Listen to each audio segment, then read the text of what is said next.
Herzlich willkommen zur Gesprächsrunde zu den Kurzfilmen Thema Literatur. Mein Name ist János Kereszti. Ich freue mich, dass Sie alle dabei sind. Ja, und wir haben spannende Gäste, Filmschaffende von 4 Filmen. Und das sind internationale Filmschaffende aus den USA, aus Polen, aus Spanien. Ja, und ich freue mich auf diese Runde und wir werden das Gespräch, weil es international ist, natürlich auf Englisch führen. Und ich fange direkt mal damit an, unsere Gäste, die zugeschaltet sind, zu begrüßen. Das ist zum einen Emma Penas-Eisner aus San Francisco. Hello, Emma. Hello. And we have Stanislav Sowinski from Katowice in Poland. Hello, Stanislav. Hi. Hello. And also from the United States, it's Daniel Levine, being now in Houston. Hello. Hi, János. Hi. And then we have a group from Spain, 3 people, and they are Alfonso Camarero, José now taking a seat. We have José Luis Ducit and Richard Hotz. Is that right?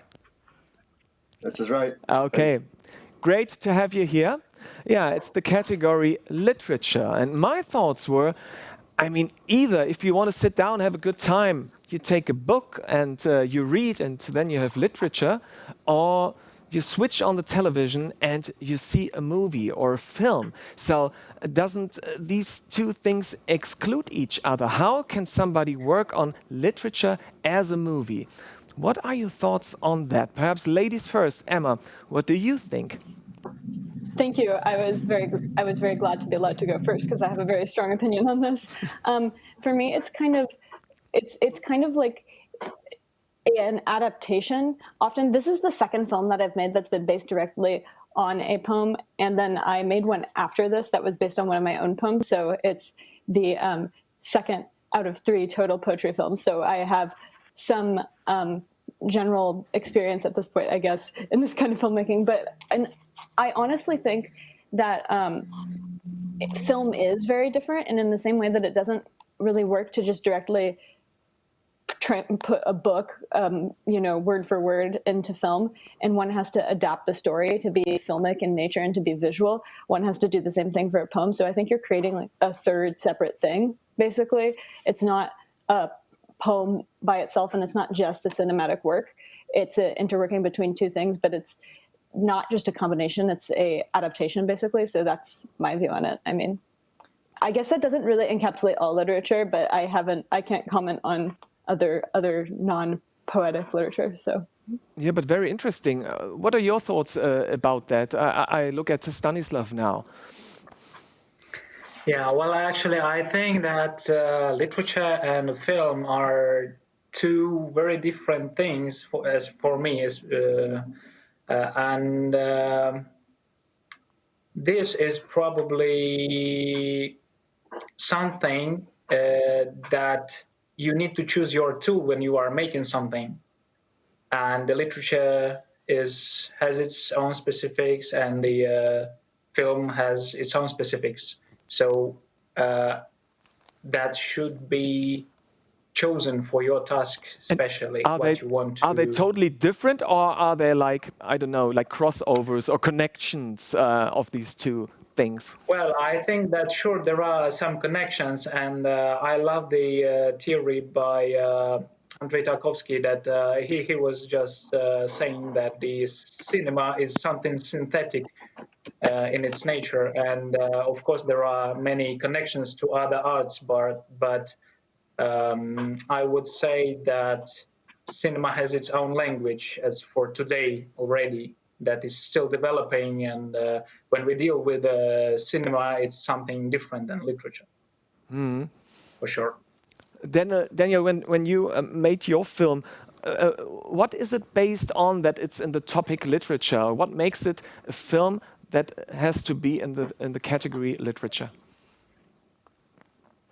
Well, I'd say it's a bit of a stretch to really put it in the literature category, because I agree completely with Emma and Stanislav. Literature and film have nothing in common, except maybe I use literature as a point of departure. And it makes no sense to try and illustrate a piece of literature. It's a prose, a piece of prose, a piece of poetry. Filmmaking is completely independent in that regard. We are visual artists or filmmaking artists in our own right. And my film, I took a premise originally by Pushkin. I completely, in the process, it completely took a life of its own, reworked itself. And, you know, I'll be completely blunt with you. I mean, I say it's based on Pushkin just because, you know, just to get into festivals. Okay, I see.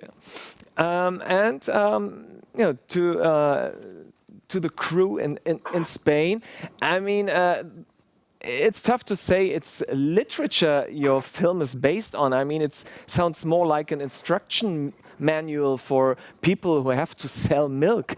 I mean, is that literature in any way for you? No more milk victims. Okay. Lo bueno de esta película es que nace como literatura, pero se convierte en otra cosa. Esto fue un libro que se publicó hace más de 20 años y encontré a una mujer fotógrafa, encontré las imágenes y luego encontré al músico y luego encontré al narrador, al speaker. Fue una construcción. Nació como un libro.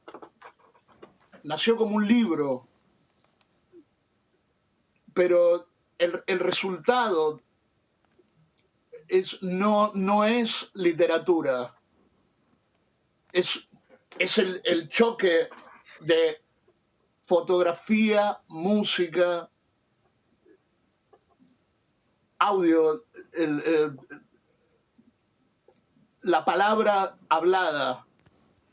I think I have a clue what you were talking about. My Spanish is absolutely not there, so please translate for us. I might translate, János. What José Luis is saying is that, okay, this project came about, the seed of the project was a book that was published, written, and a poetry book that was written and published by José Luis about 20 years ago. Okay. Now, this book had the form of a manual for a milk carton salesman, but it was actually poetry. And there was a little bit of a trick in that sense already in the literature itself. I see. And then time after, José Luis found the right photographs and then the music and the voice that gave him the idea of making a film out of this. And so finally the literature and the film, it's an experimental film. It doesn't have an argument really. You know, it's a sequence of poems that are tied together by the experience of the writer. But it's a very experimental film where actually the literature and the film are one thing. Pero no es literatura. But it's not literature. No. It's film. It's what is it? Eso es una nueva entidad. Es otra cosa. It's a new entity. You cannot call it film or literature, whatever the form. But it's a true mix of. You see, there are no moving pictures really in the film. When have you seen a film where there is no moving pictures? I saw only one. Yeah, I saw only one, and this is when the railroads are crossing outside of the window. That's the only moving picture. Chan. Eso es perfecto, porque es la idea.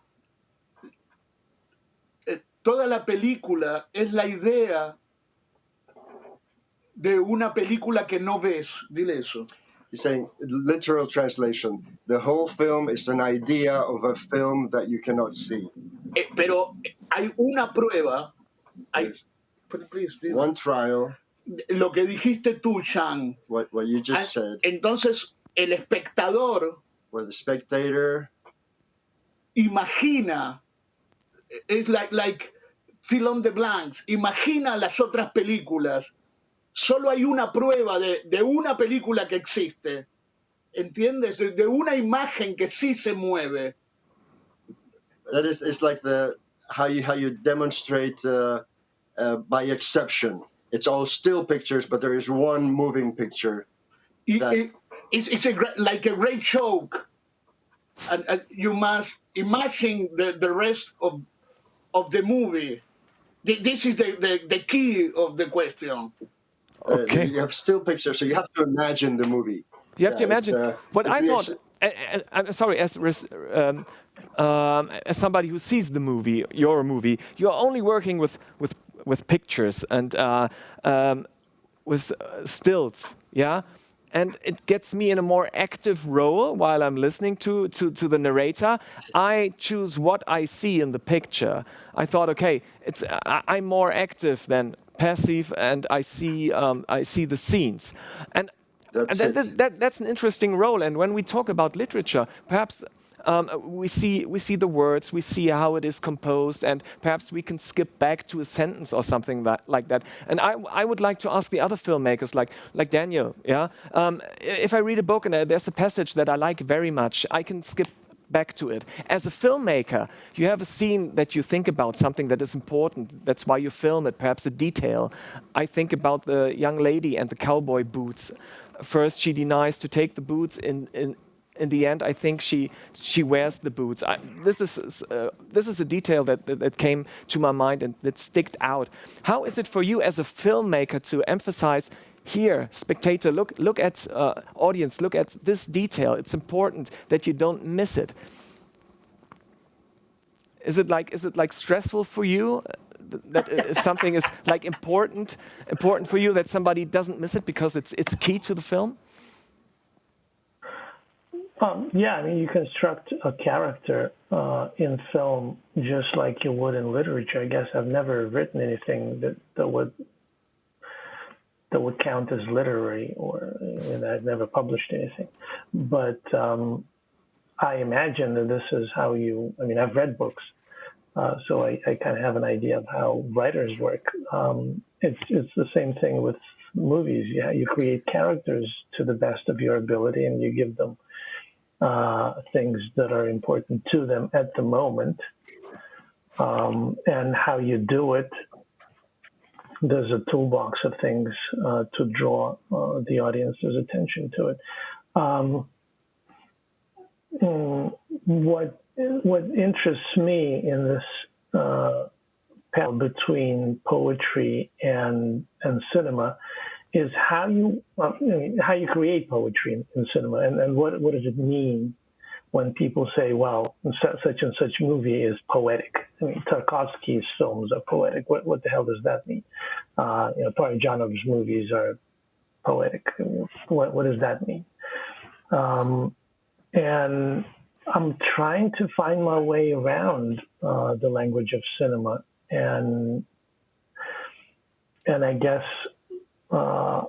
create films that are poetic to the best of my understanding of what poetry and film is at this moment. Can you give us a clue? Can you summarize what's poetic for you? Is it like a certain composition in the picture, or the colors, or no? Poetry. Well, obviously, it's a combination of meaning and form, meaning and technique, and the same goes for cinema. How do you evoke images that are poetic? How do you evoke? How do you tell a story that goes beyond the screen? How do you? Because to pick on Stanislav mentioned Tarkovsky. So for Tarkovsky, the poetry, I think the way I see it, was meta communication. The movie tells you a certain story, but then the audience creates a certain picture in their mind that does not exist on film. It's something that is evoked or provoked in the audience's mind. Mm. And for each person, it's something specific to that person. There's 100 people watching the same movie, and it's 100 different pictures that they've seen. Mm. So that's poetry to me, I guess, as far as filmmaking is concerned. You can't. It's not something that's literal. You can't put your finger on it, but the idea is to have as many people tell you, well, I find something interesting. So it's more like an offer. And this for me. It's more like an offer, yeah, that you do. Well, the 4 movies that you made and we are talking, so to say, about in this round, are very, very different from each other, and they're also very different in the length or with a style and what really sticks out. Emma is your movie because you have this stop motion movie, and I think it's a hell of a work to make scenes out of this stop motion. Perhaps give us a hint how much work it was to get this piece of work done, which is about 2 minutes, if I'm right. Almost a year in conjunction with my educational responsibilities. But I actually think that this topic from before is really interesting too, because I find the experience of making film, because I write poetry too, but I find the experience of making films and writing poetry really different. And it's actually for the reason you just said, because my filmmaking is so painstakingly detail-oriented and pre-planned that the flow of poetry seems much more intuitive and natural to me. Whereas, saying, oh, I'm going to go spend a year on a 2-minute long film is kind of a different artistic process. But yeah. Yeah, I think so. So 1 year you worked on it. Your film. It's a little under a year actually, but yeah, a lot of time. Wow. Your film is based on a poem that your mother wrote. Is that right? Yeah. So, and I'm asking, when you were a girl or when you were young, I don't know how old this poem is, but did your mother write when you were young and when you were old? So you were in touch with poems? It's really interesting actually, because my mom has always written, but she is the child of Czech immigrants, so she was told to go into a career that would make money, which I think is why she has been so supportive of me going into the arts. Because she didn't get to do that basically initially, but she always wrote on the side. And she used to be a psychologist, but then when I was a kid, but a slightly older kid, she quit and became a writer full time. So it's always been definitely something that's been a significant part of my life. And I genuinely love her poetry, and I also think that it's kind of one of these rare opportunities that is something that, as a filmmaker, I really want to take advantage of, to work with somebody who's a really great artist, basically, who is easily at your disposal, so you can talk to them in detail about their intentions. Oh, yeah. And yeah, for me to make this film authentically, I really benefited from being able to talk to her about all of the different meanings that she intended in the poem. So I could really come out with a work that was very definitive, I guess. Yeah. And sorry, I literally forgot what your question was. Well, I wanted to ask if you weren't in touch with poems from your mom when you were young. Yeah, but you just mentioned. Sorry to interrupt. You just mentioned that you were talking about the poem, and that's the big advantage, that you can talk with a person who made the poem. Sounds quite interesting, huh? Poet mom talks with poet daughter, and you're both writing poems about poetry. So it would be interesting to be part of that conversation. Yeah, I think that my dad, who is a doctor and completely has no artistic ability at all is very lost when these conversations start. No, but he very much appreciates art. So, but yeah, this poem itself also is not that old of a poem. This is a more recent poem that she wrote, and I kind of wanted to. It had just around the time when I was making this film, it had just been published in its first publication. And so I kind of wanted to use something fresh, because I feel like things are kind of, even when they tell stories of personal relationships, fictional or nonfiction, I feel like works connect kind of subconsciously, I guess, to the time in which they were made. And so I felt like I should use something that was relevant. So. Yeah. And what did your mother say when you had the idea to make a film out of one of her poems?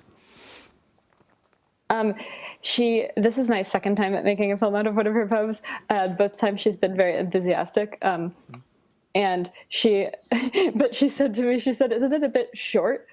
Aren't the images going to go too fast? And I thought about it and I thought to myself, yeah, probably, but it's still worth it. So, yeah, definitely, it was worth it.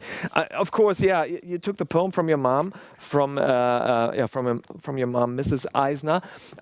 Stanislav, you took a very, very popular figure that you made a film based on. It's Franz Kafka, and at one point, I think it said it's my friend Franz Kafka. Yeah. Yeah. So you call him a friend. That was very interesting. Why? What gives you the impression it's your friend?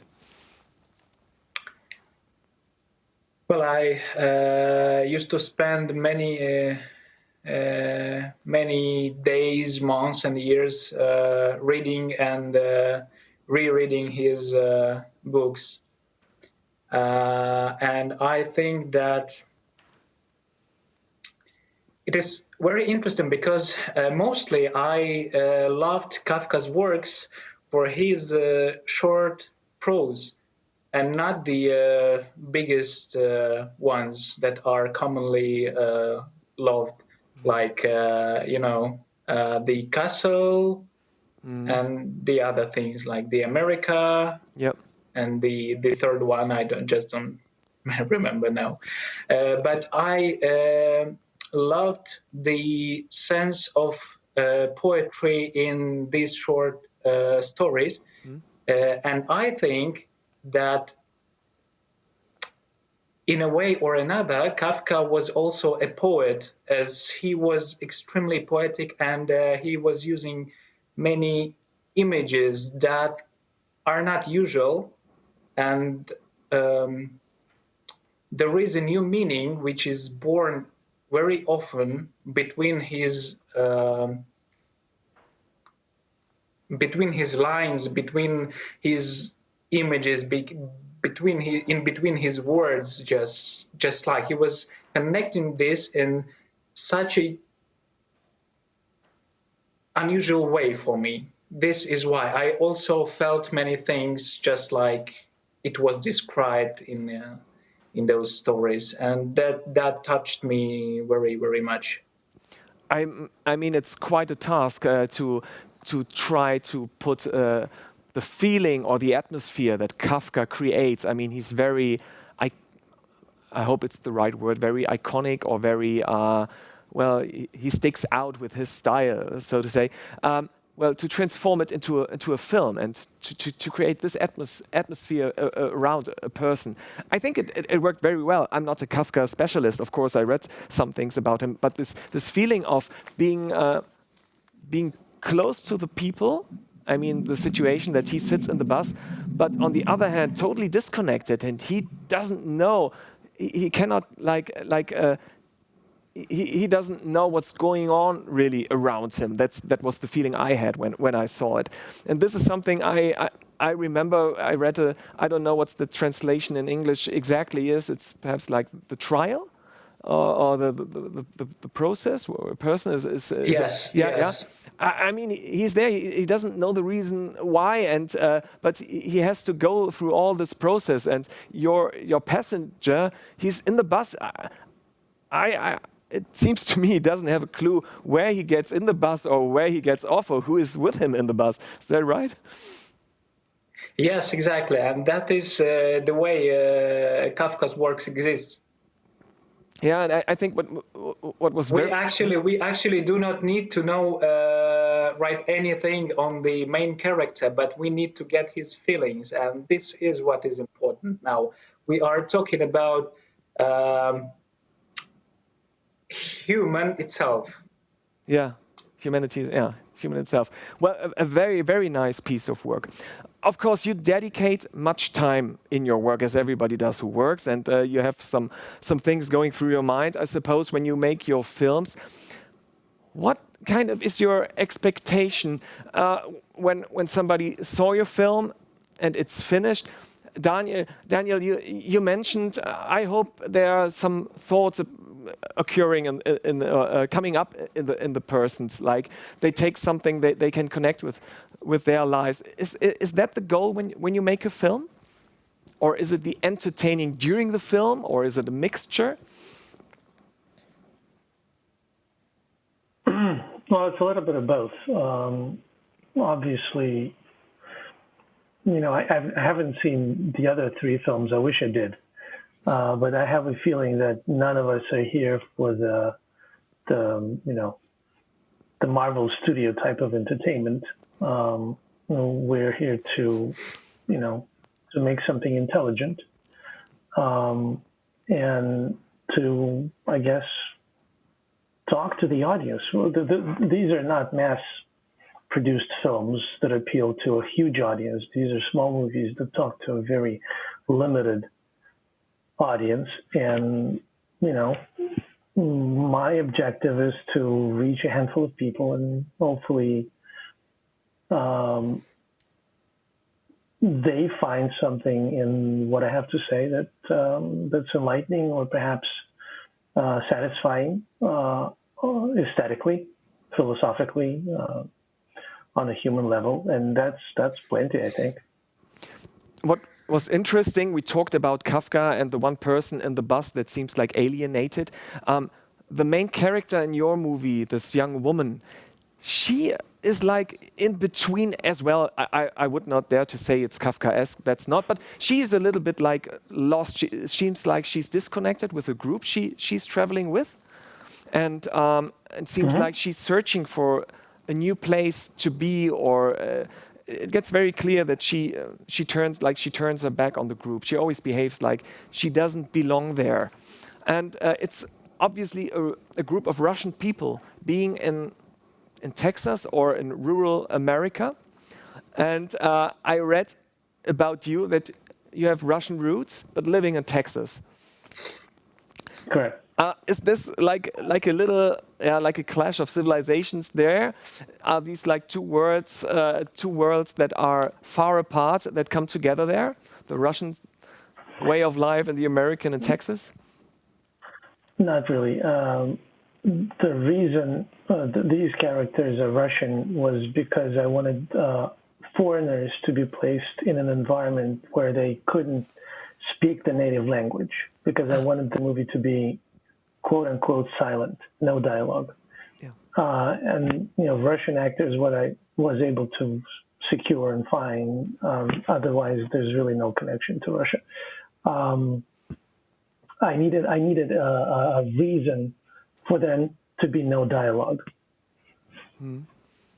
I mean, and obviously they can't talk, they can't speak English, and no one can speak their language around them. So we're really limited to the language of cinema there to tell the story. Well, when I saw it, my impression was, well, of course, I thought, what did you want to tell me with this movie? What thoughts crossed my mind there? And I thought, well, the main character is kind of brave. She always adapts to new situation, or goes there. She leaves the group. She connects with another person. Then this man leaves her at the gas station, and then she has to leave her instrument, her cello, I think it is.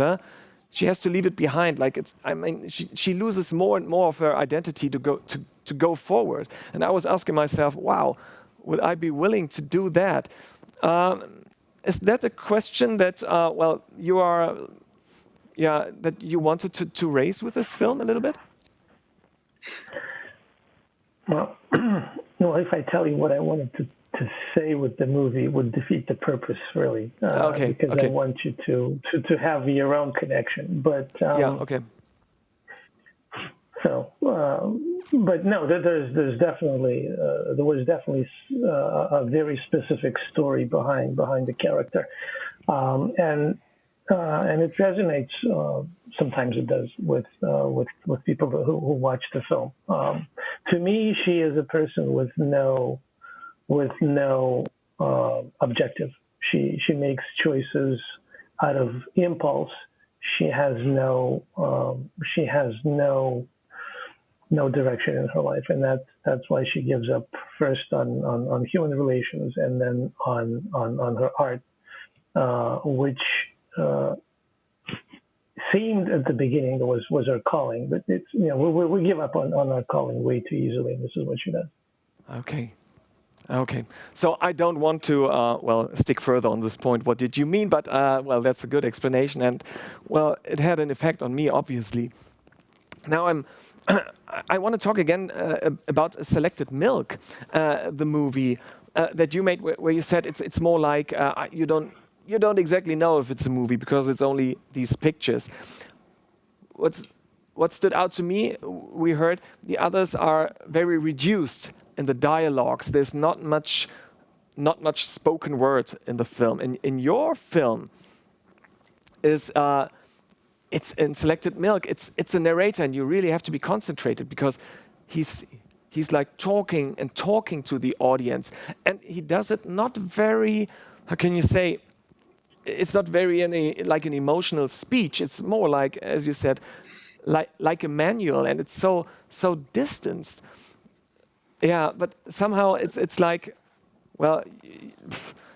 It's kind of cozy because you have this very, very nice voice, Richard, and that's great. But it feels so well. It's so I'm so in distance to the context.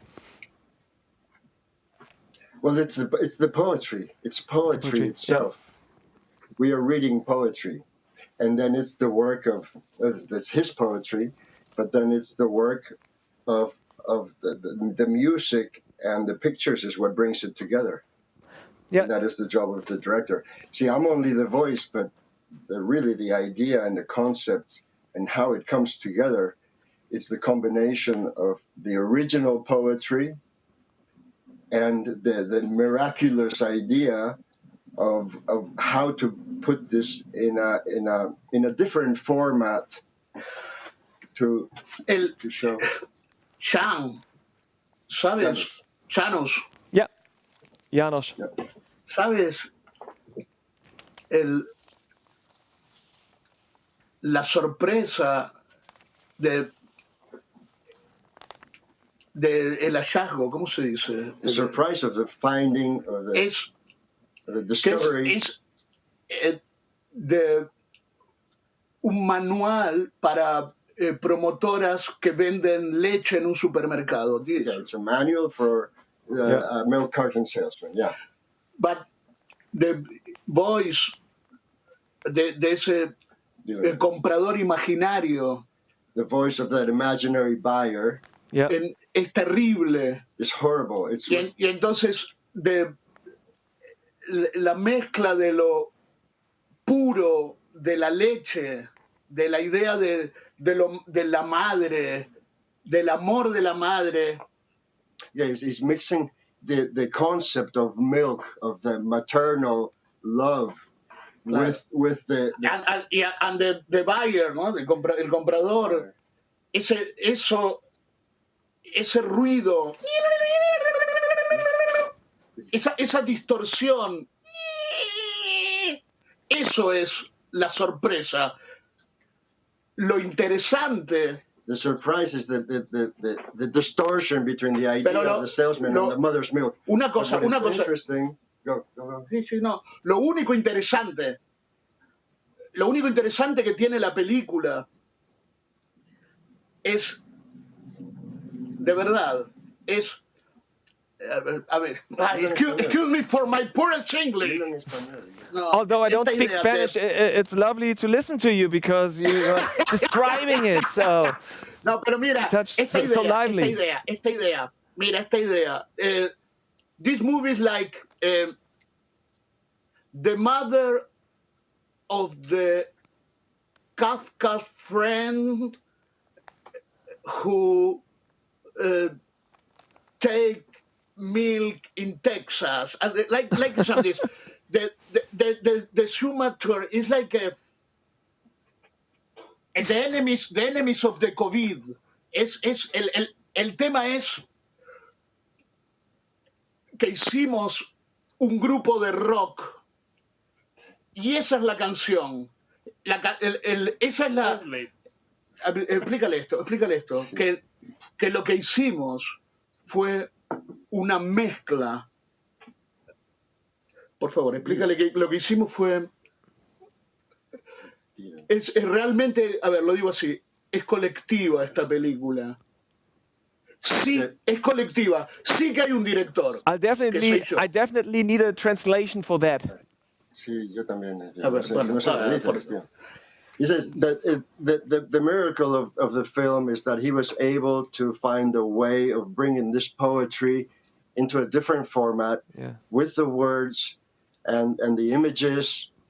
He said that this is a collective work. It's a collective work, and it was a team that fit together. And pero, dile esto, pero sí lo de la imagen en movimiento. El momento, dile esto, el momento en que la imagen se mueve. János, hay una intención, hay un... ¿Cuál es? I have an intention. The moment of the moving image at the end has an intention. No, the moment in this static movie begin to move, moving. Yes, moving. This is the riff of the song. I see. Because If you translate it in music, okay? No, ¿cómo se dice diapositiva? Slides. No, it's a slide in the church and the voice of the ni. No es así. But the construction of all the movie is aleatory. It's crazy. Well, in the last. It is experimental. We have a category for experimental. It would be there very fine as well, because it's very, very, very unique, your movie. And when I saw your movie, your film, your 4 films, of course, I was like, well, it was, I was in front of the screen, and of course, I had some thoughts and some emotions going through me, and I think I reacted to the movies. Now, unfortunately, we have this pandemic situation, so we don't have audience here. And with some other persons and filmmakers I talked to, of course, they came up this topic, how sad are you that right now we don't have an audience watching at the screen and reacting to it, and what would it mean to you, perhaps being part here of the audience and getting a hint how the audience reacts, how important is it for a filmmaker? Well, I look to you, Emma. You were just reacting to this question. Oh my gosh. Apart from the desperate need to be known and loved, no, just kidding. But I think that film is really about communication, basically, fundamentally. And that kind of is the thing that we all keep touching on and implying. And I think that is really true, whether it's intended to be like more entertaining or more poetic. It's really about connecting with people and about conveying ideas in such a way where they can pass by and basically be finite in the cinema, and people will still remember them and they will be important to that person. And so you lose a lot of that kind of satisfaction. I think I lose a lot of the satisfaction of getting to see that happen and getting to interact with people around my work when the people watching it are in their house somewhere, you know, watching it on Eventbrite or whatever. And I also, I mean, yeah, I miss hearing. Sometimes people have shouted out profanities during parts of my films when they have been disturbed by something in them. So that I really miss too. And I mean, for me, it's a huge bummer. It's a really unfortunate thing for me. Yeah, yeah. I guess it's like when I look at Stanislav, I think it's for all filmmakers, isn't it? I mean, if you don't have the audience. Probably, yes. Yeah. Well, the film probably doesn't exist without the audience. Like, we need to talk to people all the time. Yeah. And of course, we are talking about with the medium of the film. Yeah. But I think that when people are going to cinemas and they watch films together, this is more important than we can think, because I'm observing myself at this time when cinemas in Poland are closed, and I just can't go there, and I watch films at my place, at my home. I need to ask my friends very often, come to me and watch something together, like on a big screen, like on, we have a projector and something like this. But anyway, it's very good thing in the cinema when people can share together the fact of watching it. So it's more like a social event than most people thought before this pandemic situation when we lost it? Yeah. Yes. And when you are saying now that it is a social event, it's actually very funny because everyone is just sitting and staring at the wall with moving images. And yes, but still this is a social event. Yeah. I mean, it would have been lovely to have you here. But perhaps in the upcoming years, you're still filmmakers, and perhaps there's some new piece of work you are working at right now, and we have the privilege to show some piece of work from you in the future, and perhaps invite you here in Bremen. I say thank you very much for joining us via your computer and online, and thanks for your piece of work. And I say special thank you to Daniel Levine in Houston, Texas, to Emma Eisner in San Francisco, USA, and to Stanislav, and now I missed the last name, shame on me, Stanislav Sowinski, thank you very much, from Katowice, and to the three filmmakers in Spain, Alfonso Camarero, José Luis Ducit, and Richard Hotz. Thank you very much. Thank you. Thank you. Thank you. Ja, meine Damen und Herren, ich hoffe, wenn Sie das noch nicht gesehen haben, worüber wir gesprochen haben, also diese 4 Filme oder einige davon nicht, dann sage ich Ihnen, klicken Sie da drauf, schauen Sie sich das an, das lohnt sich, und ich hoffe, Sie haben sowieso noch viel Spaß an den anderen Filmen vom Programm vom Filmfest Bremen. Tschüss.